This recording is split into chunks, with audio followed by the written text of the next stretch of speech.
Et salut à tous et bienvenue sur cette vidéo qui, encore une fois, va nous parler de Symfony, mais dans un axe un peu différent, puisque j'ai eu beaucoup de gens qui m'ont demandé de faire une petite initiation à comment est-ce qu'on fait de l'Ajax avec Symfony. Alors pour ceux qui ne me connaissent pas, je suis Lior Chamla, développeur et formateur, et ce que vous allez voir ici nécessite que vous ayez déjà des connaissances en amont. Attention, vous devez connaître un minimum Symfony, les vidéos que j'ai fait sur YouTube suffiront largement, mais je vous rappelle que si vous voulez profiter de 55% sur la formation que j'ai mis en ce moment sur Udemy, vous avez le lien en description, ça continue ce coupon de 55.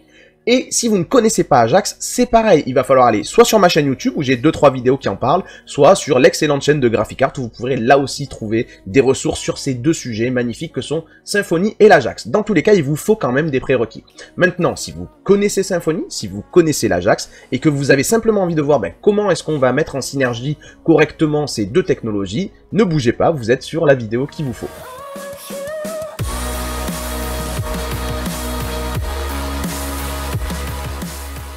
Mais avant d'entrer dans le vif du sujet, j'aimerais vous parler des extensions que j'utilise dans cette vidéo pour aller plus vite quand je travaille sur du Symfony. Au niveau de PHP, j'ai PHP DocBlocker, c'est cette extension qui va vous permettre de créer des documentations facilement en dessus de vos fonctions et de vos variables, très intéressante. Ensuite, j'ai bien sûr PHP IntelliFance qui, elle, va être plus sur l'intelligence, l'autocomplétion, la recherche des namespaces, etc. Et c'est pareil pour le Namespace Resolver, qui va nous permettre aussi, quand on en a besoin, d'importer facilement les bons namespaces dans nos fichiers.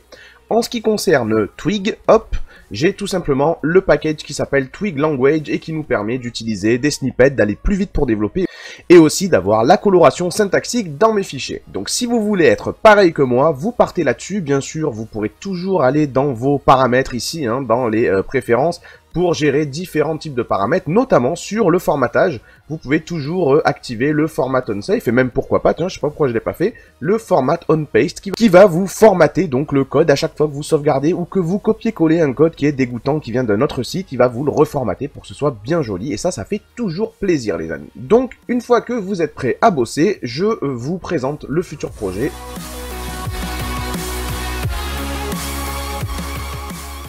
Alors pour cette vidéo, je vous ai créé un tout petit projet sur lequel on va partir pour pas perdre trop de temps et aller directement à l'essentiel. Ici, je vous ai créé un petit dépôt GitHub dont vous avez le lien en description. Dans ce dépôt GitHub, vous avez en gros le code base pour partir rapidement sur notre leçon. Alors ce qu'on va voir ici, c'est comment l'installer, on va le faire ensemble. Il vous suffira déjà de cloner, donc ce que vous faites, c'est que vous pouvez carrément passer par toutes ces données-là. Alors moi, ce que j'ai fait, c'est que je me suis déjà placé ici dans mon invite de commande dans un dossier qui m'intéresse, celui dans lequel je fais du Symfony, grosso modo, et je vais pouvoir demander maintenant à cloner donc le dépôt Git que je vous ai filé tout de suite ici dans ce même dossier, donc ça s'appellera cours Ajax. J'envoie et j'attends que Git copie-colle en fait tous les dossiers qu'il a trouvés sur le dépôt. Une fois que c'est fait, je n'oublie pas de me rendre à l'intérieur de ce cher cours-Ajax, c'est le nom de notre projet d'aujourd'hui, donc faites cd cours Ajax, et une fois que vous y êtes, vous pouvez bien sûr demander à Composer d'installer l'ensemble des dépendances pour que Symfony puisse enfin marcher. Donc, Composer installe. Ça va prendre un certain moment et on se retrouve juste après, du coup, une fois que tout est bien installé et qu'on peut lancer notre application. Et voilà, alors maintenant que l'installation est terminée, que toutes les dépendances ont été téléchargées, ce que vous pouvez faire, c'est lancer Visual Studio Code en tapant code. Sauf si, bien sûr, vous n'utilisez pas Visual Studio Code, alors là, vous vous démerdez quelque part. Donc hop, on envoie, et on ouvre tout ça dans Visual Studio Code. Alors, pour quelle raison? Déjà parce que dans ce projet, il y a déjà un .env qui a été versionné, et il va falloir que vous alliez le voir. Hop! Ici, dans ce .env, vous allez voir que j'ai déjà configuré ici la connexion pour mon MySQL à moi. Bien sûr, si vous avez des choses différentes, si vous n'utilisez pas WAMP par exemple, vous utilisez l'Aragon, vous avez tout simplement une instance de MySQL à vous qui est installée, vous changez ici les données. Donc ici, vous allez voir que ça va nous créer une base de données qui s'appelle Ajax au sein de notre MySQL. Donc si ça vous convient et que c'est OK pour vous, ce que je vous propose, moi, c'est de fermer tout simplement ici notre ligne de commande et c'est d'ouvrir celle qui se trouve directement au sein de VS Code. Donc ici, moi, j'utilise le PowerShell, pour ceux qui se posent la question, hop, j'utilise pas l'invite de commande par défaut de Windows, et donc, ce qu'on va pouvoir faire, c'est commencer à bosser ici. La première chose qu'on veut faire, c'est créer la base de données. Donc, php bin /console doctrine database create. Ok, on va envoyer. Et là, il devrait sans problème nous créer la base de données qui va s'appeler désormais Ajax. Quand c'est bon, ce que vous pouvez faire maintenant, c'est lancer les migrations, puisque je vous ai prévu quelques tables. Donc php bin /console doctrine migrations et migrate. On veut migrer. Attention, un M ici. hop, migrate. Ok. On envoie, ici il va nous dire, bah attention, ça va modifier ta base de données, je sais bien, c'est pour ça que je le fais, donc Y pour continuer. Et là, les tables vont se créer. Une fois que c'est fait, ce qu'on veut faire, c'est charger les fausses données que je vous ai déjà mises en place, avec une fixture. Donc php bin / console doctrine fixtures load, et vous pouvez même rajouter ici un tiré no interaction, pour pouvoir du coup faire en sorte qu'il ne vous pose pas de questions, et il envoie direct les fixtures. Allez, c'est parti, hop. Chargeons un peu tout ça, et ok, on a fini. Alors maintenant qu'on a tout installé, il suffit de lancer l'application en tapant php bin / console, et là ça sera serveur .run. Allez, c'est parti, montre-nous un peu ce que tu as dans le ventre. On est là, on part sur ce cher localhost 2.8000, et on va voir un peu à quoi ressemble ce projet. Alors, ce qu'on va retrouver ici, c'est une bête liste d'articles, avec des boutons lire la suite qui mènent nulle part, n'essayez pas de cliquer dessus, ça sert à rien, c'était juste pour l'exemple. En réalité, ce qu'on a, c'est qu'on a tout simplement, au niveau de notre code, je vais vous montrer un peu comment ça s'organise ici, hop. On va avoir juste simplement une entité, enfin deux entités en fait, hop, dans le dossier SRC, vous avez une entité qui s'appelle post, et qui est un article, qui a simplement, en fait, un titre, une introduction et un contenu. Et vous avez une entité qui s'appelle user qui va nous servir à nous connecter et à nous déconnecter. Il y a vraiment juste l'email et le password. Il n'y a vraiment rien de spécial là-dedans. On a enfin ici un contrôleur post-contrôleur qui va simplement servir à aller chercher grâce au repository des posts les différents articles qu'il y a dans la base de données pour les filer ensuite à un fichier Twig qui va nous les afficher sous la forme de la liste que vous voyez ici tout simplement. Ensuite, ce que nous avons, c'est aussi un security controller avec juste la logique pour le login et le logout. C'est tout simple, c'est tout bête. Alors, ce que l'on veut faire maintenant, c'est créer un système de like qui marchera grâce à Ajax. C'est-à-dire qu'on veut des boutons ici qui permettent de voir combien il y a de gens qui ont aimé un article et qui nous permettent, si on a envie, d'aimer nous aussi un article, donc de rajouter un like auprès de cet article. Et bien sûr, ça doit être lié aux articles et aussi aux utilisateurs pour qu'on sache si quel utilisateur a liké quel article. Alors, ce qu'on ne veut surtout pas faire, c'est avoir un lien que quand on va cliquer dessus, la page va se recharger, etc. Nous, on aimerait que ce soit fluide. On aimerait que quand on clique sur le lien, il y ait une requête Ajax qui parte, une requête HTTP qui parte directement depuis JavaScript jusqu'à Symfony et qui puisse du coup prévenir Symfony qu'on a liké cet article sans que la page ne se recharge. Et on aimerait bien sûr avoir le nombre de likes qui grimpe de 1 directement ici dans la page sans qu'on ait à recharger la page elle-même justement. Et donc, on devrait avoir cette fameuse illusion d'interactivité, de rapidité, et ça fait toujours plaisir. Alors, si vous êtes prêts, on va partir tout de suite sur la création de l'entité like qui va permettre de représenter au sein de la base de données les différents likes de chaque utilisateur sur les différents articles qui existent sur le site.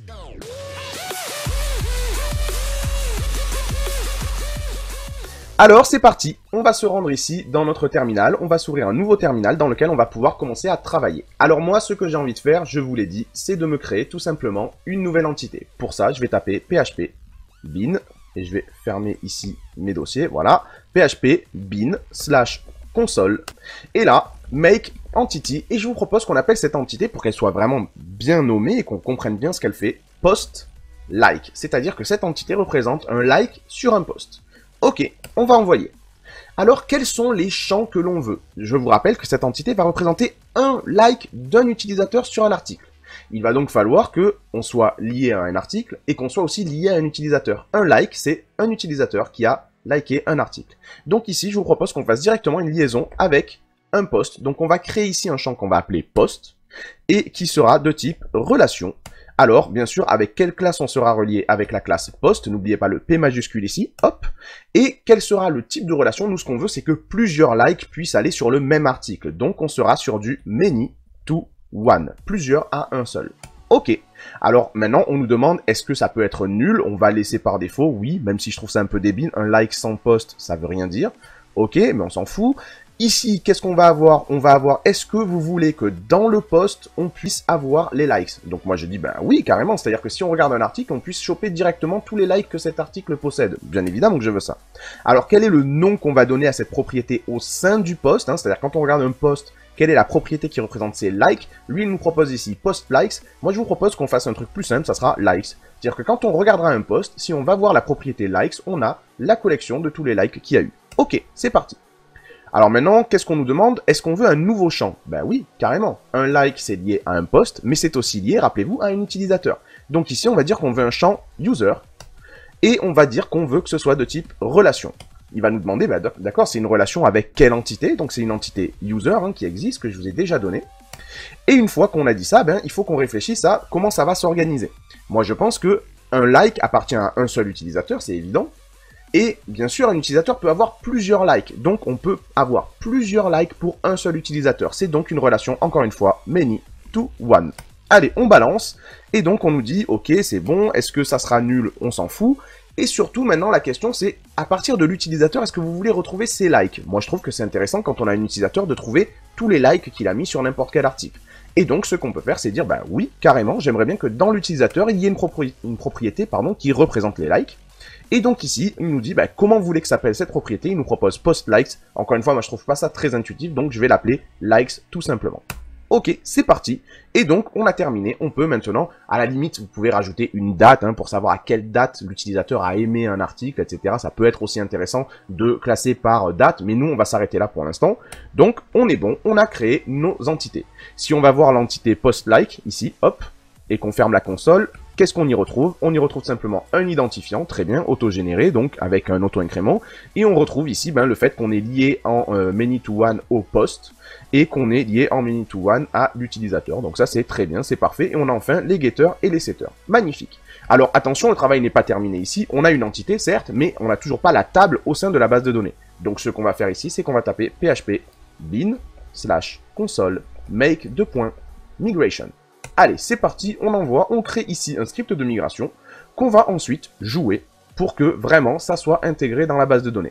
Donc une fois que la migration est prête, on balance tout de suite php bin/console doctrine migrations pour lancer la dernière migration qu'on a fait. Il va nous demander est-ce que vous êtes sûr, on va répondre Y, yes, ok, il balance notre dernière migration. Et alors, maintenant, moi, ce qui m'intéresserait, ça serait éventuellement d'avoir une fixture, c'est-à-dire des fausses données pour représenter de faux likes en fonction des articles. Alors pour ça, ça m'intéresse de vous montrer le système des fixtures. Ici, hop, je vais aller dans le dossier ici qui s'appelle Data Fixture et vous allez voir que j'ai un fichier qui s'appelle App Fixtures. Ce fichier, je l'avais déjà écrit pour vous, pour que ça puisse créer déjà un utilisateur et certains articles. Donc on voit ici que je crée ici un utilisateur dont le nom est user@symfony.com et dont le password, c'est password tout simplement. Et vous voyez que je crée ici des articles. Alors ce qui va être intéressant ici maintenant, ça va être de créer plusieurs utilisateurs et aussi de créer pour chaque article un certain nombre de likes. Alors on va voir comment est-ce qu'on peut faire ça ensemble. Déjà, je viens de vous dire que j'aimerais créer non pas un seul utilisateur comme je l'ai fait depuis le départ, mais plutôt plusieurs. Donc ici, ce que je vais pouvoir faire, c'est hop, me faire une petite boucle juste en dessous de cette partie-là, me faire ici une petite boucle en disant for i égale 0. Et tant que i est inférieur à, je sais pas, 20 par exemple, encore une fois, je vais avoir 20 utilisateurs, i++. Très bien, hop. Et ici, une accolade, bien sûr. Voilà, sublime. Donc, ce qu'on a envie de faire ici, c'est de créer un utilisateur à chaque fois qu'on passe dans cette boucle. Donc, user est égal à new user. Ok, sublime. Ce qu'on veut faire, c'est donner un email. Donc, user set email. Et là, regardez, si vous voyez bien, je vous ai déjà fourni une instance de faker qui va vous permettre d'avoir des emails aléatoires. Donc, tant qu'à faire, on va s'en servir. Faker, flèche, email, tout simplement. Et bien sûr, on va enchaîner tout de suite avec un set password. Et alors attention, pour pouvoir utiliser bien sûr l'encodeur, je vous ai mis ici un constructeur dans notre fixture qui va recevoir de la part de Symfony notre fameux encodeur. Donc on va pouvoir tout de suite utiliser ici this flèche encodeur. Et là, on a la méthode encode_password qui doit recevoir en paramètre ici, hop, un utilisateur. Donc ça sera notre utilisateur. Et ensuite, le password en dur. Donc on va toujours mettre password ici. De toute façon, on s'en fout, ces utilisateurs, on va pas s'en servir. Et donc, une fois qu'on a créé ici l'utilisateur, on va pouvoir demander à notre manager de le persister. Hop, persiste et ici l'utilisateur. Sublime. Alors moi, ce que je vous propose aussi, c'est que les utilisateurs que l'on crée, on les place dans un tableau pour pouvoir y faire référence plus tard. Comme on en a plusieurs, il nous faut un tableau. Donc je vous propose qu'ici, on se crée, juste en haut de la méthode, une variable users qui va contenir un tableau vide. Et à chaque fois qu'on crée un utilisateur, donc par exemple le tout premier qui est l'utilisateur qu'on veut connaître, on a son mail, les autres c'est juste des utilisateurs au hasard, on s'en fout, mais le premier, on veut effectivement le placer dans le tableau des users en disant user crochet crochet. Et donc on dit voilà, dans le nouveau, on crée un nouvel élément dans le tableau users qui sera cet utilisateur-là. Magnifique. Et on va faire exactement la même chose. Tac, on va copier cette ligne, on va faire exactement la même ici. Donc dans la boucle, à chaque fois qu'on crée un utilisateur, on le rajoute au tableau. Ce qui fait qu'à la fin de tout ce traitement, j'ai un tableau d'utilisateurs avec beaucoup d'utilisateurs, 21 exactement, et du coup je vais pouvoir y faire référence dans mes likes, parce que je vous rappelle que mes likes, ils sont liés à des utilisateurs, donc j'en ai besoin. Ok, ici j'ai une boucle, si vous l'avez bien vu, qui crée 20 articles.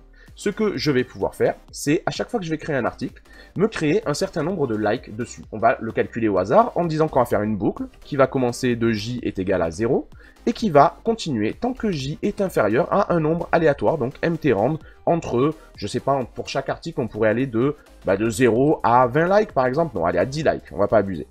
Et donc, ici, je vais dire à chaque fois j++. Donc cette boucle, elle est un peu aléatoire, hein. Pour chaque article, on va avoir entre 0 et 10 likes. Ce qu'on a envie de faire ici, c'est de créer un like. Donc je vais dire like égale new like. Et en fait, un like, en fait, ça n'existe pas, hein, c'est un post-like. Alors faites gaffe, hein, quand vous utilisez des entités comme ça, n'oubliez jamais de, ici, mettre bien le use, hein, pour que PHP comprenne de quelle classe on parle, ok? Donc ici, on a un post-like, et alors ce like, il nécessite deux choses. Le like, il faut lui donner ici un post, donc cette post, c'est facile, c'est le post que j'ai là. Et enfin, il faut lui donner aussi un user auquel il est lié, donc set user. Et alors, le user auquel il est lié, celui-là, c'est un peu plus compliqué. Il faudrait qu'on aille voir dans notre tableau users ici, et qu'on choisisse un utilisateur ici au hasard. Alors, ce qu'on peut faire ici, c'est utiliser la méthode facile qui va nous faciliter la tâche, hein, pardon, de faker, donc qui sera faker flèche, et là, on peut avoir dans faker, on a une méthode qui s'appelle, si je ne m'abuse, random element, ok, et qui prend en paramètre un tableau, et donc elle va nous renvoyer un élément au hasard dans ce tableau. Ok, sublime. Donc on a notre like qui est créé, on peut demander à notre manager, du coup, de le persister, hop, manager, flèche, persiste, like. Ok, quand tout ce bordel a été fait, on a ici le flush qui va faire que toutes ces modifications à la base de données vont réellement aller au sein de la base de données. Sublime. Si on veut tester tout ça, il faut qu'on lance dans notre invite de commande, ici, une commande qui est php bin / console doctrine fixtures load. Et ce que vous pouvez faire, c'est rajouter -- nos interactions pour qu'ils ne vous emmerdent pas avec des questions. Allez, c'est parti, on envoie. Hop, hop, hop, hop, hop. Et là, normalement, on est bon. Et maintenant, pour vérifier, ce qu'on peut faire, c'est se connecter directement en local sur notre phpMyAdmin. Si jamais, bien sûr, vous utilisez phpMyAdmin, hein, c'est pas dit, hein, je sais pas ce que vous faites, vous, mais en tout cas, connectez-vous sur votre base de données avec n'importe quelle interface client ou même en console. Et on va aller voir si dans notre table, si on a vraiment des bonnes données qui représentent bien ce qu'on voulait. Donc, je vous rappelle qu'on est dans la base de données Ajax ici. Et on a notre table post-like qui est ici. Et normalement, on devrait voir, du coup, des likes qui sont liés à des posts et à des utilisateurs. Magnifique. Et donc en fait on ne sait pas exactement combien on en a puisque c'est aléatoire en fonction du nombre d'articles.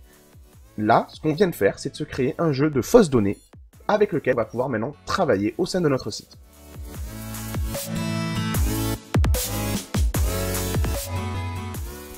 Alors, ce que je vous propose maintenant, c'est que l'on voit comment est-ce qu'on peut voir au sein de notre site internet, ici, là, voir au sein de notre application, ici, les likes. Ce que je vous propose, pour commencer, c'est qu'on aille chercher un lien vers FontAwesome, comme ça, on aura une petite icône de pouce en l'air, hein, qui sera soit ouverte, soit, c'est-à-dire soit vide, soit pleine, en fonction de si on aime un article ou pas. Pour faire ça, vous allez chercher sur Google FontAwesome, mais je crois que de toute façon, l'adresse est fontawesome.io. À moins qu'ils aient fait une redirection, voilà, ils ont fait une redirection sur le .com, effectivement. Et donc, sur FontAwesome, vous avez un petit lien ici, How to Use, et ça vous permet tout simplement de choper l'adresse du CDN qui se trouve ici. C'est un link vers un fichier CSS.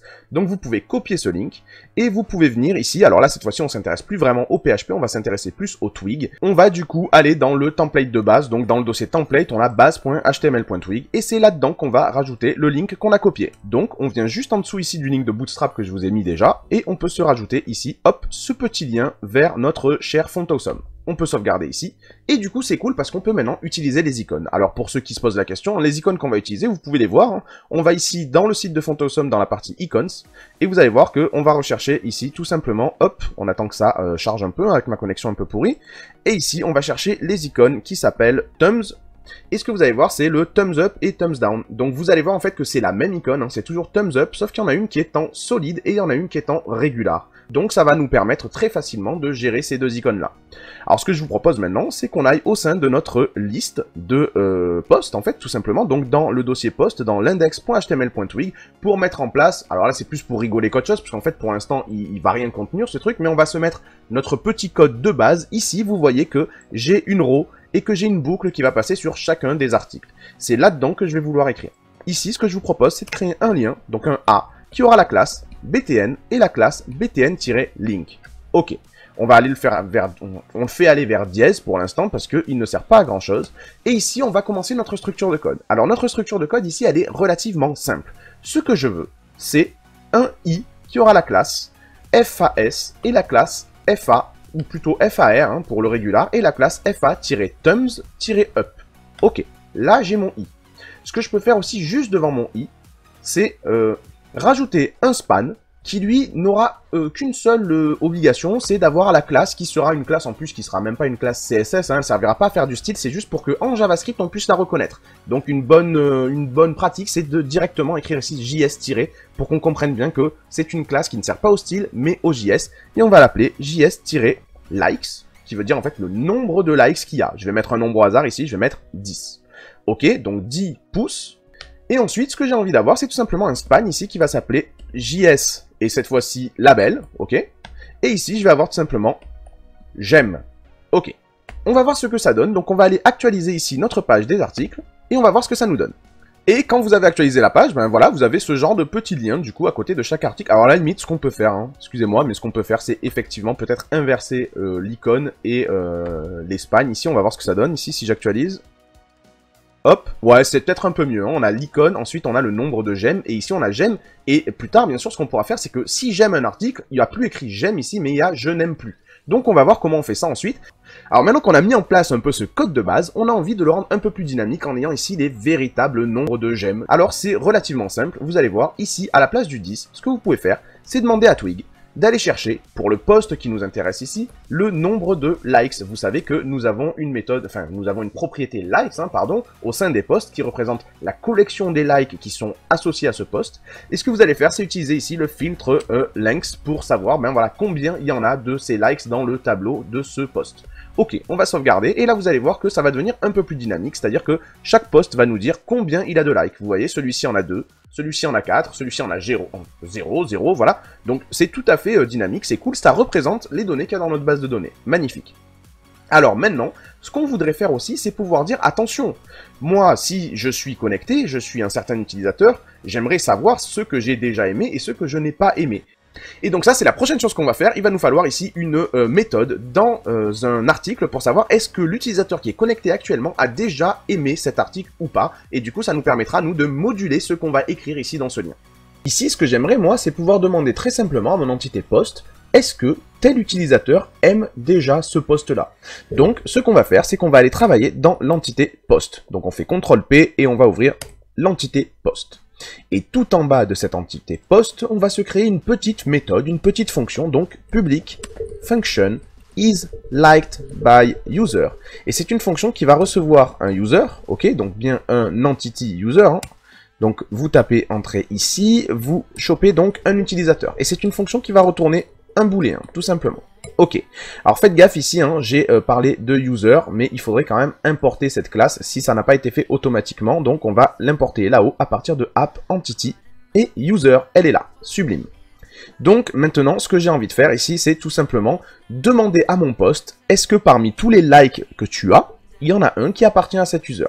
Alors ça c'est hyper simple à faire, on va dire tout simplement, for each this flash likes, parmi tous mes likes, que je vais considérer comme étant un like, comme ça.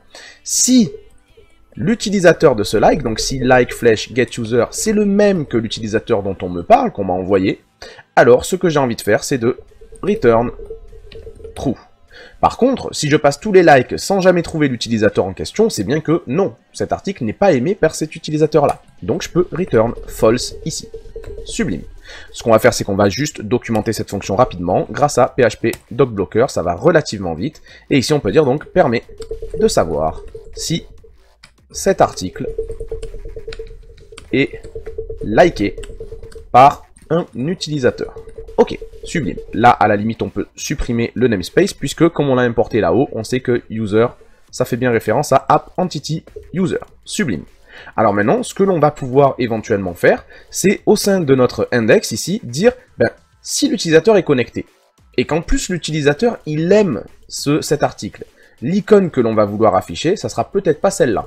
Alors on va pas s'emmerder, on va aller relativement vite, on va dire tout simplement ici, on va se faire un petit bloc if, en disant ici, eh bien, si il y a un user, donc si app.user, et que en plus de ça, mon post me dit qu'il est liké par cet user-là, donc je vais dire app.user, alors sublime. Ici, qu'est-ce qu'on veut faire? On veut mettre un pouce plein. Sinon, on veut mettre un pouce vide. Et enfin, on a fini notre condition. Donc, end if. Magnifique. Donc, le pouce vide, c'est celui-là, c'est le FAR, hein, FAR qui est le régular. Et par contre, le pouce plein, ça sera le FAS ici. Sublime. Alors par contre, il y a un dernier truc aussi que j'avais pas vu ici, que j'avais pas forcément fait, c'est que ces liens-là ici, qui sont des liens qui vont nous permettre de travailler sur le j'aime, on va leur donner une classe particulière, excusez-moi, je ne l'avais pas dit. On va mettre ici un JS-like-link, ok même JS-like, ça suffit, tout simplement. Ok, on va sauvegarder ça ici, et puis ça nous suffit, on va aller voir ce que ça donne. Je vais ici actualiser ma page.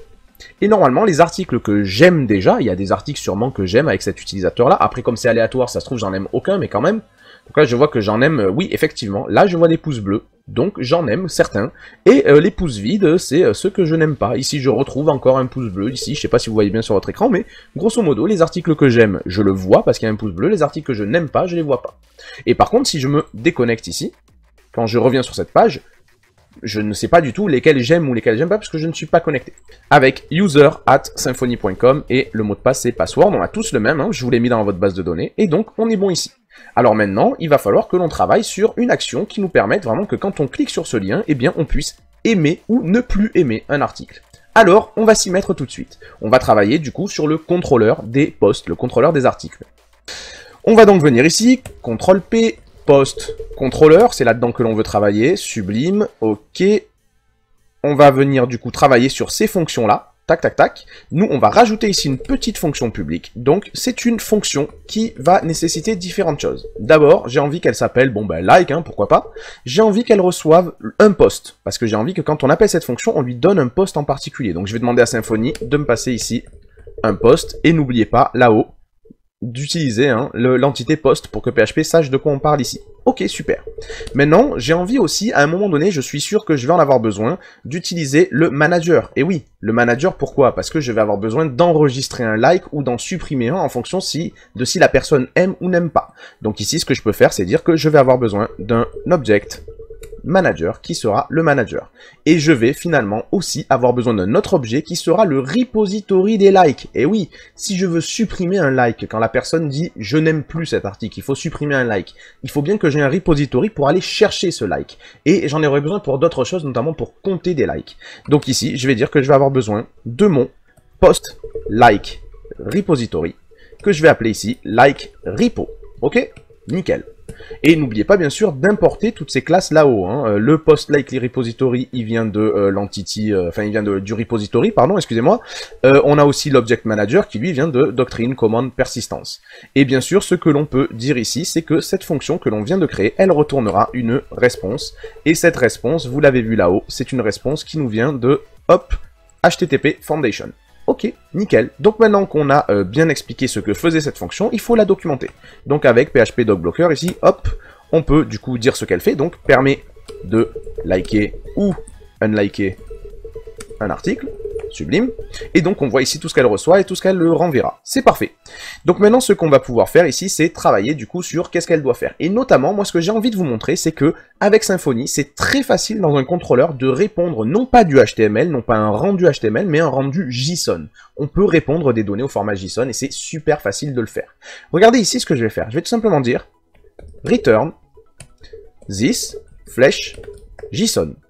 Dans les paramètres de la fonction JSON, on va donner un tableau, tout simplement, qui représentera les données que j'ai envie de renvoyer, et on va donner ensuite un code HTTP, un statut. Donc nous, par exemple, ici, on va dire un statut 200, ok, et le code qu'on va mettre, c'est juste simplement, on va mettre ici, je sais pas moi, une propriété code qui sera elle-même à 200, et une propriété message qui sera, ça marche bien. Ok. Et ça, si vous connaissez pas, vous allez voir que ça marche très très bien. Alors ce qu'on va faire ici aussi, c'est qu'on va rajouter enfin la route qui nous permettra d'appeler cette fonctionnalité. La route, ça sera /post, ici, il y aura l'identifiant du post, et ici, on mettra /like. Donc ça nous permettra de dire, voilà, on veut aimer ce truc-là. Et enfin, on va lui donner un nom, hein, tout simplement. Donc le name, ça sera post_like. Très très simple. Alors désormais, j'aimerais qu'on aille tester un peu cette fonction. Donc je vois ici par exemple que cet article là, c'est le numéro, on va regarder dans la base de données, qu'est-ce qu'on a? On a l'article numéro 21, c'est celui-ci. Voilà. Donc j'ai envie qu'on appelle ici l'URL /post/21/like. Et je vais taper entrée. Et alors là, on va attendre un peu, mais vous allez voir que la réponse qui va être faite, ici, hop, hop, hop, qu'est-ce que c'est? Du JSON. Alors je vous conseille aussi d'installer une extension sur Chrome qui s'appelle JSON Viewer, qui est très bien parce qu'elle va vous formater toutes les pages en JSON comme ça, elle va vous les faire très jolies. Des fois quand on a des gros objets en JSON, que c'est juste du texte énorme, c'est bien quand c'est bien formaté, donc n'hésitez pas à l'installer JSON Viewer sur Google Chrome. Alors ici, du coup, on voit que ça marche bien, ça nous répond bien au format JSON, donc du coup une belle réponse, magnifique. Alors bien sûr, c'est pas ça qu'on veut voir. Nous, ce qu'on veut voir, c'est vraiment que le like se fasse ou que le like se défasse. Alors regardez ce qu'on va faire ici, c'est très simple. Nous, on va ici travailler sur 3 cas possibles. Le premier cas, c'est le cas où l'utilisateur n'est pas connecté, et à ce moment-là, on veut le virer. Donc on veut lui renvoyer du JSON, c'est vrai, mais avec un statut spécial, le statut 403 qui veut dire qu'il n'est pas autorisé. Et ensuite, on aura 2 autres cas. C'est dans ces 2 cas, le mec est connecté, mais il y a un cas où il aime déjà l'article, et alors il faut supprimer le like, et il y a un autre cas où il n'aime pas encore l'article, et donc il faut rajouter un like. Donc c'est 3 cas à gérer, et on y va un par un. Donc ici, ce qu'on peut faire, c'est récupérer l'utilisateur courant en demandant à notre contrôleur this/get_user, hein, c'est une méthode que tous les contrôleurs possèdent ici et qui permettrait de récupérer l'utilisateur. Alors si l'utilisateur n'est pas connecté, ici dans la variable user, vous auriez nul, vous aurez rien. Donc ce qu'on peut dire ici, c'est dire, ben, les gars, s'il n'y a pas d'user, moi j'ai envie de return ici, this/JSON, hein, toujours on fait du JSON parce qu'on sait qu'on va parler avec du JavaScript, donc le meilleur moyen c'est de lui parler en JSON. Et donc ce qu'on va pouvoir faire ici, c'est lui passer un tableau en disant, ben voilà, le code c'est du 403. Alors ça, attention, c'est pas le code officiel, c'est moi qui le mets juste dans le message JSON. Et ici, on va dire, ben les gars, error, et là, le message d'erreur, ou à la limite, on peut garder message ici, hein, message, et là, on peut lui dire, ben le message d'erreur, c'est, désolé, voilà, il faut être connecté, donc, ou alors, on peut mettre carrément ici, unauthorized, voilà, tu n'es pas autorisé à venir ici. Ok. Et bien sûr, en deuxième paramètre, après le tableau ici, il faut mettre le véritable code, c'est le 403 en HTTP. Donc du coup, là, ce qu'on voit, c'est quoi? C'est que s'il n'y a pas d'utilisateur, on fait un return et la fonction s'arrête là. Mais donc, vous êtes d'accord avec moi que si la fonction ne s'arrête pas là, si ce if ne se fait pas, on continue. Et donc ici, il y a 2 cas. Est-ce que ce post est liké par cet utilisateur, et à ce moment-là, il faut supprimer le like, ou est-ce que ce post n'est pas liké, et à ce moment-là, il faut créer un like? Donc ça, c'est relativement simple à mettre en œuvre. Pourquoi? Parce que dans notre post, rappelez-vous, nous avons déjà une méthode qui nous permet de savoir si un utilisateur aime un article. Donc ce qu'on peut faire ici, c'est dire tout simplement if post flèche is liked by user. Alors là, on nous dit, ben, par quel utilisateur? Nous, on va dire tout simplement par l'utilisateur que je viens de choper ici. Si j'ai déjà aimé, si j'aime cet article, alors je veux supprimer mon j'aime. Alors ici, on va faire toute la logique de suppression du j'aime. Donc c'est parti. Ce qu'on veut faire, c'est retrouver le j'aime en question. Pour retrouver le like en question, il faut utiliser notre like repository. Donc ce qu'on va faire ici, c'est qu'on va dire like, c'est égal à like repo, à qui on va demander de retrouver, donc find one by, je veux retrouver un like en fonction de différents critères. Quels sont ces critères? Je les définis ici tout de suite. Je veux d'abord que le post à qui correspond ce like, ce soit le post en question ici, et je veux ensuite que le user à qui appartient ce like, ce soit le user qu'on a trouvé. Ok, théoriquement, rien qu'avec ça, je récupère mon like. Ce que j'ai envie de faire maintenant, c'est de demander à mon manager de remove ce fameux like, et ensuite j'ai envie de demander à mon manager de flush pour que le like soit définitivement supprimé. Et maintenant, j'ai envie de retourner la réponse au JavaScript d'en face. Lui dire, ben voilà, JavaScript, tiens, prends-toi ce JSON.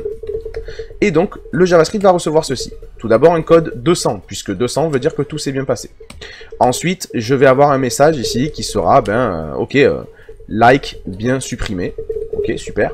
Et je vais avoir ensuite ici, tout simplement, j'ai envie d'avoir le nombre de likes qui, du coup, se retrouve sur cet article-là. Donc, je vais mettre ici likes. Et ici, je vais demander à mon like repo, de compter les likes. Donc, on a une méthode count sur les repos. Et je vais lui demander de compter les likes. Avec ici, on a un tableau qui nous permet de dire quel like, est-ce qu'on a des critères à lui donner. Et oui, effectivement, moi, je veux tous les likes qui appartiennent à ce post-là. Et donc là, on est nickel, hein, on est nickel. On a juste à mettre en deuxième paramètre ici le fait que ça s'est bien passé avec un code 200. Encore une fois, faites attention, ce code-là, c'est juste, voilà, je le mets dans le message, mais en vrai, il sert strictement à rien. C'est ce code qui est important, le deuxième ici, qui permet de dire le code, le statut HTTP. Ok, donc si ce return se fait, la fonction s'arrête là. Par contre, s'il ne se fait pas, si on ne rentre pas dans ce if, on continue. Et on arrive donc au troisième cas ici, qui est tout simplement, eh bien, qu'on veut créer un nouveau like. Alors à ce moment-là, on peut dire, like c'est égal à un new post like. Attention, le post like de bien l'importer ici, à partir de entity post like.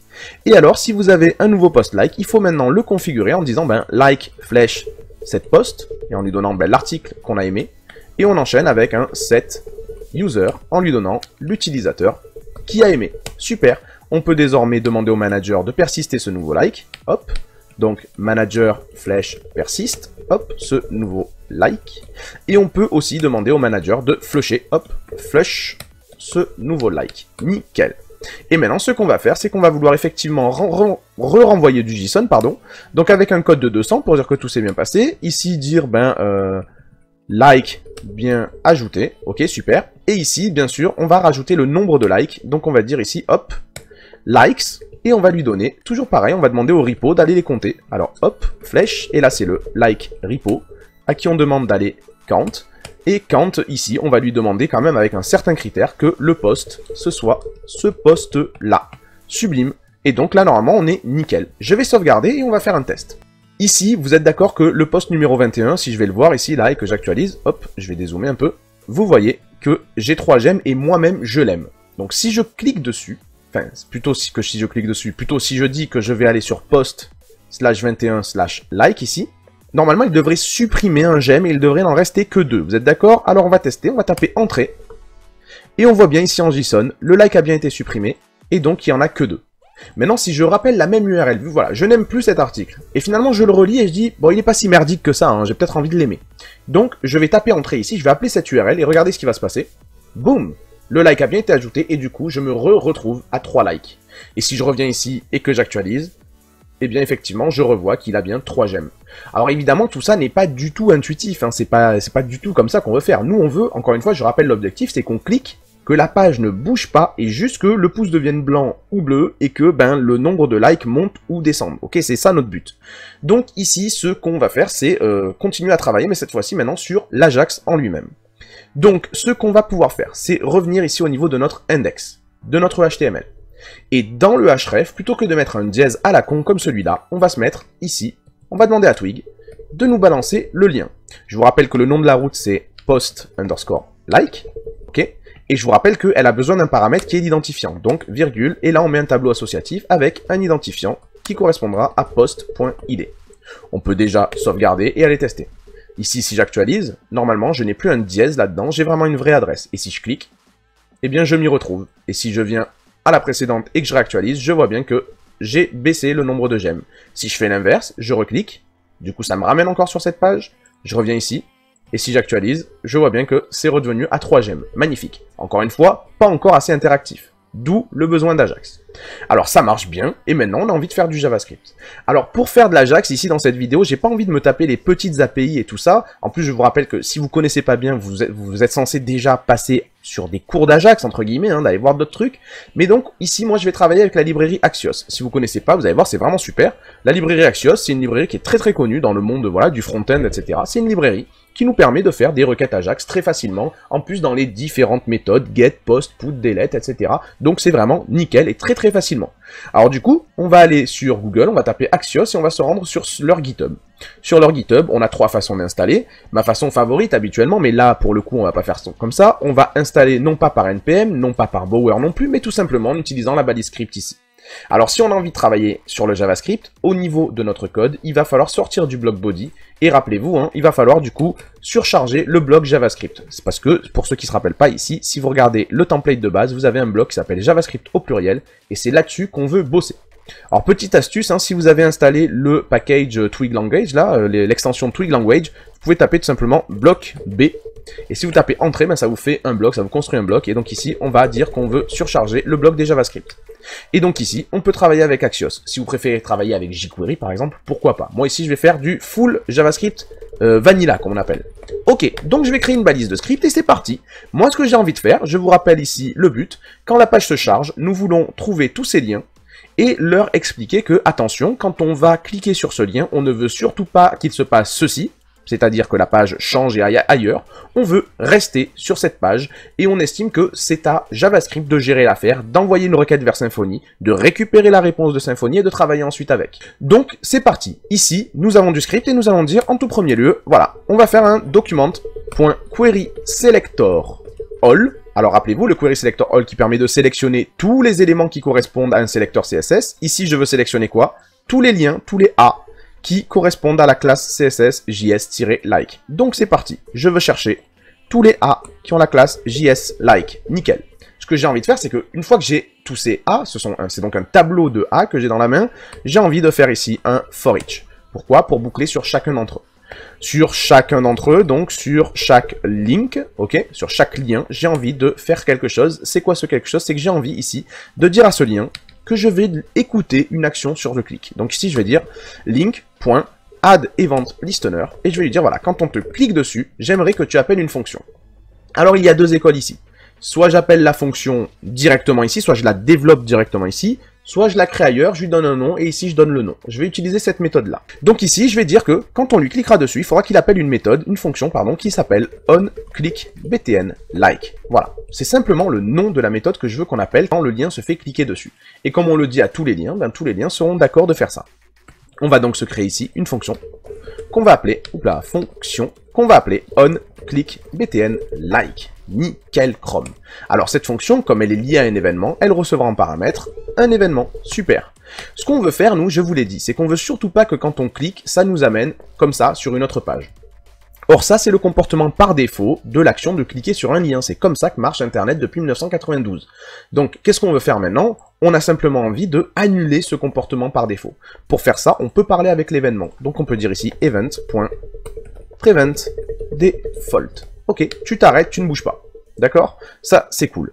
Alors, maintenant, ce qu'on a envie de faire, éventuellement, c'est de dire tout simplement que on veut choper l'URL de ce lien pour l'appeler nous-mêmes via Ajax. Ok? Donc, pour faire ça, on peut dire ici, const URL, c'est égal à this.href. Alors, pour ceux qui sont paumés, c'est sûr que mes étudiants, eux, ne sont pas paumés parce que je les gave et je leur fais apprendre par cœur que qu'est-ce que vaut this dans une fonction qui est liée à un événement? La valeur de this dans une fonction qui est liée à un événement, c'est l'élément HTML qui déclenche l'événement lui-même. Donc ici, quand je dis this, en fait, je parle du A sur lequel on clique. Je clique sur un lien. Ici, dans cette fonction, this, c'est ce fameux lien. Donc son href, c'est bien le href du lien sur lequel je clique. Donc j'ai mon URL ici. Et donc ce que je peux faire désormais, c'est directement appeler Symfony directement via JavaScript et notamment via Axios en disant axios.get. Alors ici, si vous vouliez faire les choses vraiment bien, il aurait fallu dire que on va appeler en post cette méthode, attention, en post, et du coup, du côté de Symfony, il aurait fallu s'amuser avec les requirements, à dire que la méthode ne peut être appelée qu'en post, etc. Mais bon, là c'est vraiment une initiation, ça marchera dans tous les cas, vous inquiétez pas. Alors, quelle est l'URL que je veux appeler avec Axios? Eh bien, c'est tout simplement l'URL que j'ai récupérée, ici, celle-ci. Ok. Et maintenant, alors Axios, ce qu'il va faire, c'est qu'il va envoyer une requête HTTP, il dit voilà, moi je veux appeler cette URL-là. Et qu'est-ce qui va se passer? À un moment donné, le serveur, dans une seconde, par exemple, va finir par nous répondre, et on va recevoir une réponse. Donc Axios, c'est une gestion des promesses, donc c'est-à-dire qu'ici, axios.get, ça me renvoie une promesse, qui veut dire que je peux enchaîner ici un zen pour dire, quand tu auras la réponse, et ici, file-la moi dans cette fonction. Donc ici, on va avoir une réponse. Ok? Alors, quand Axios travaille, ce qu'il nous donne dans une réponse, c'est plein de données, notamment une propriété qui s'appelle data et qui contient ce qui est revenu du serveur. Donc ici, ce que je vous propose, c'est qu'on fasse tout simplement un console.log de la réponse et on va voir comment elle se construit. On va sauvegarder et on va aller travailler, on va essayer de voir si ça marche. Déjà, on va ouvrir notre console. Voilà, donc là on se retrouve avec un site pas très joli, mais c'est pas très grave. Si je clique maintenant sur un bouton j'aime, je devrais avoir au bout de quelques millisecondes, une seconde ici, un console log qui s'affiche. Allez, c'est parti. Hop. Et là, je vois la réponse qui est revenue de Symfony un peu plus tard. Qu'est-ce que je vois? Il y a de la config, il y a des headers, il y a une request. Je vois surtout ici, très important, le statut HTTP de 200, ça veut dire que ça s'est bien passé. Et alors, tout aussi important, ici je vois une propriété data qui contient toutes les données qui sont revenues du serveur au format JSON. C'est ce qu'on return, ça. Le code 200, le nombre de likes et le message qui dit que ça s'est bien ajouté. Et si je reclique sur le même lien ici, regardez, nouvelle réponse. Et là, cette fois-ci, dans data, qu'est-ce qu'on retrouve? Le like a été supprimé, et combien j'ai de likes? Uniquement 2. Magnifique. Donc ça marche, c'est déjà en train de fonctionner. Par contre, on ne voit pas du tout l'icône se mettre à jour ici, je vais même zoomer pour vous montrer. Quand je clique ici, il se passe rien. Ni le nombre augmente ou baisse, et ni l'icône se met à jour. Donc c'est à nous de travailler là-dessus avec notre ami JavaScript. Donc ici, ce qu'on peut dire, c'est toujours au moment où on reçoit la réponse, ce que l'on veut savoir, c'est déjà, combien il y a de likes. On veut mettre à jour le nombre de likes. Alors, regardez, je ne sais pas si vous vous rappelez, mais ici, on avait créé un span dont la classe était JSLikes, d'accord? Donc JSLikes ici, ça nous permettait de dire voilà combien il y a de likes. Donc nous, ce qu'on veut faire, tout simplement, c'est tout bête, on veut prendre ce que nous donne le serveur en tant que nombre de likes et l'injecter dans ce span. Très facile. Ici, ce qu'on peut dire tout simplement, c'est const likes, c'est égal à response.data.likes. Ok, c'est ce truc-là. Dans response, il y a une data. Dans la data, il y a un likes. Ok, donc ça y est, j'ai chopé ça. Ce qu'on peut faire ici, éventuellement, c'est demander à choper le span. Donc on va dire span count. Ok, on va l'appeler span count. Et ici, on va dire this.query selector. Ok, et on va chercher le span qui a la classe js-likes. Alors, ceux qui ne sont pas habitués à ça, this, je vous l'ai dit, ça représente dans cette fonction tout ce lien-là, tout ce A. Donc, quand vous dites this.querySelector, vous recherchez au sein de ce A quelque chose. Et là, je cherche le span qui a la classe js-likes. Ok, donc ça, c'est, si vous ne saviez pas, il n'y a pas que document de .querySelector. Sur tout élément HTML, vous pouvez faire un querySelector. Ok, donc là, j'ai mon span. Et là, du coup, ce que je peux dire, bah, c'est span count, c'est .textContent. C'est égal à likes. Ah, bien sûr, c'est overkill. Hein. Ce que j'aurais pu faire, c'est tout simplement prendre ça, hop, et tout simplement le coller là-dedans. Hop, voilà. Et ça, du coup, on n'en a plus besoin. Nickel. Donc là, théoriquement, déjà, ça devrait mieux fonctionner. Si j'actualise ici, et que je clique sur j'aime, hop, je vois le 3 là qui a bougé. Et si je reclique dessus, hop, ça redevient à 2. Alors maintenant, il faut gérer cette fameuse icône. Donc pour l'icône, c'est très facile. Pourquoi? Parce qu'on sait que si on aime déjà, l'icône qui sera là, ce sera une icône FAS. Si on n'aime pas, l'icône, ce sera une icône FAR. Donc nous, on peut savoir déjà, même en JavaScript, même sans aucun appel AJAX ni rien, on peut déjà savoir, est-ce que en ce moment, tu aimes cet article ou tu ne l'aimes pas. Si en ce moment, tu l'aimes et que tu cliques sur le lien, ça veut dire que tu ne veux plus l'aimer. Donc on va te mettre le pouce transparent. Alors que si en ce moment, tu as le pouce transparent et que tu cliques dessus, ça veut dire que tu veux l'aimer. Alors on te met le pouce rempli. Alors, pour faire ça, déjà, il faudrait qu'on puisse avoir notre icône. Donc, ce que je vous propose, c'est qu'on dise ici const icône, c'est égal à this.querySelector. Et ce qu'on va rechercher, c'est un i, tout simplement. Ok. Maintenant qu'on a notre icône entre les mains, ce que l'on peut faire, c'est analyser ces classes. Donc ici, ce qu'on peut dire, tout simplement, c'est if, dans le .zen, ici, on peut dire if icon.classlist.contains, la classe FAS. Si tu contenais la classe FAS, ça veut bien dire, ou si tu contiens, pardon, actuellement la classe FAS, ça veut bien dire qu'en ce moment, tu as le pouce rempli, tu aimes. Et comme tu viens de cliquer et qu'on vient d'appeler le serveur pour supprimer cette mention j'aime, alors on veut plus que tu aies du FAS, on veut que tu remplaces par du FAR, un pouce vide. Donc ici, ce qu'on va dire, icon.classlist.replace, ok, on veut remplacer FAS par FAR, tout simplement. Mais sinon, dans l'autre cas, ce qu'on va faire, c'est icon.classlist.replace. Et là, on veut dire, on veut remplacer FAR par FAS, tout simplement. Donc, selon, si tu es rempli, on te met le pouce vide. Si tu es le pouce vide, on te met le pouce rempli. On va sauvegarder ici. Et normalement, on est nickel. Alors là, par contre, ce qui s'est passé, c'est que, hop, à cause du langage Twig, ici, le JavaScript, il n'est pas content. Donc, dans l'idéal, évidemment, on fait ça dans un autre fichier, les amis. Mais on va quand même essayer d'aller voir si ça fonctionne bien. Et là, évidemment, le formateur, vraiment, il ne veut pas me lâcher, hein, il décide absolument. Donc, ce qu'on va faire, c'est qu'on va faire ça bien, et on va mettre ici des accolades, sinon il va me casser les bonbons jusqu'à la fin. Donc, hop, on va l'écouter, hein, on va faire les choses bien, il veut qu'on fasse les choses bien. Voilà, sachez-vous, j'espère que ça vous a pas emmerdé, tout est bon. Et maintenant, on va aller retester. Donc, j'actualise, puisque j'ai mis à jour mon JavaScript, et je vais cliquer sur « J'aime ». Et voilà, j'ai mon pouce bleu. Et si maintenant je dis « Ah ben finalement, j'ai relu cet article, et en fait, je le trouve vraiment merdique, hein. » Allez. Hop, je reclique, et j'ai mon pouce blanc qui redevient blanc, et le 2 qui repasse à 2, du coup. Magnifique, donc c'est exactement ce qu'on voulait. Alors faites attention, parce que quand vous faites de l'Ajax, vous devez aussi gérer le cas d'erreur. Alors pour gérer le cas d'erreur avec une promesse, c'est super simple, puisque les promesses, elles ont un point zen si ça s'est bien passé, et elles ont ensuite un point catch si ça s'est mal passé, s'il y a eu une erreur. Donc ici, ce que vous pouvez rajouter à la suite du point zen, c'est le point catch, qui lui va recevoir une erreur, et on va pouvoir bosser sur cette erreur. Ok, donc en gros, dans le cas d'Axios, quand il y a une erreur, dans l'objet erreur, vous avez un objet response qui représente quelle est la réponse qui s'est produite. Alors nous, ce qu'on a envie de savoir, c'est si dans l'erreur, si dans la response, on a un statut de 403, ça veut dire qu'en fait, on n'est pas autorisé à aimer. C'est le cas, vous savez, où on est déconnecté et où on essaye d'aimer quelque chose. Alors à ce moment-là, ce qu'on peut faire, c'est tout simplement, je sais pas moi, alerte. Pour l'instant, hein, bien sûr, après vous pouvez faire autre chose, mais window.alert. Vous ne pouvez likez un article si vous n'êtes pas connecté. Voilà, ça c'est fait. Donc là, on peut sauvegarder ça. Et ce que je vous propose, c'est qu'on fasse un test. On va venir ici se déconnecter et on va voir si on a le cas d'erreur et s'il marche bien. Ici, si je clique sur j'aime, je vois bien ici mon alerte. Super. Alors, je vois que j'ai fait d'ailleurs une erreur ici. J'ai dit connect G. Connect G. Ok, donc on va enlever ça. Nickel. Et là, on est pas mal. Alors, par contre, on a un autre cas d'erreur qui est un peu plus grave que simplement un 403. D'accord? C'est le cas d'erreur. Bon, là, c'est une grosse erreur. Sous-entendu, par exemple, l'URL est fausse.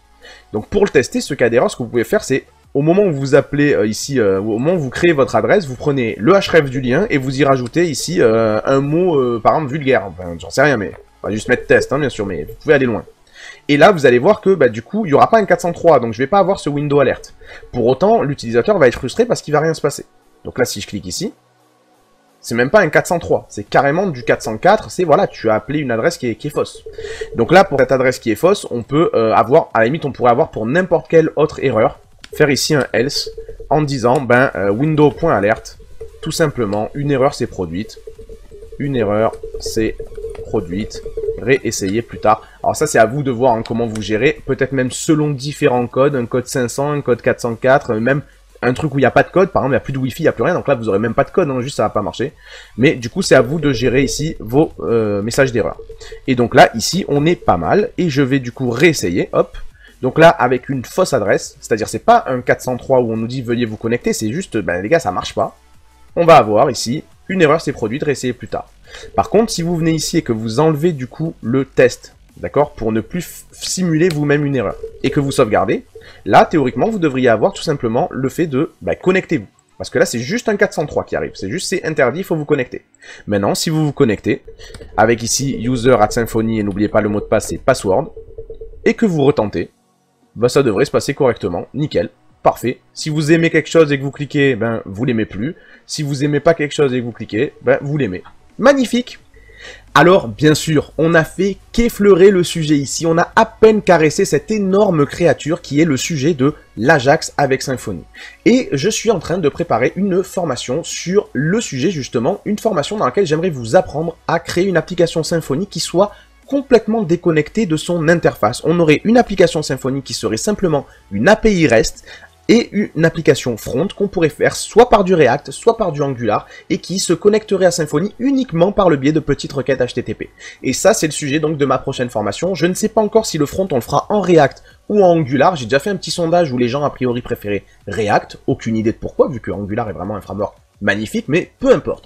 Mettez-moi en commentaire ce que vous préférez voir dans cette future formation sur Udemy. Est-ce que vous préférez plutôt qu'on fasse un front Angular ou un front React? Ça sera aussi dans les commentaires que je puiserai mon inspiration. Alors sachant que ça ne sera pas une formation Angular ni une formation React, ça sera à la limite effectivement, je vous expliquerai en temps réel ce qu'on fait, mais le but ici sera pas de vous former à ces frameworks-là, mais plutôt au contraire, au framework API Platform qui vous permet de créer une API via Symfony en back très simplement.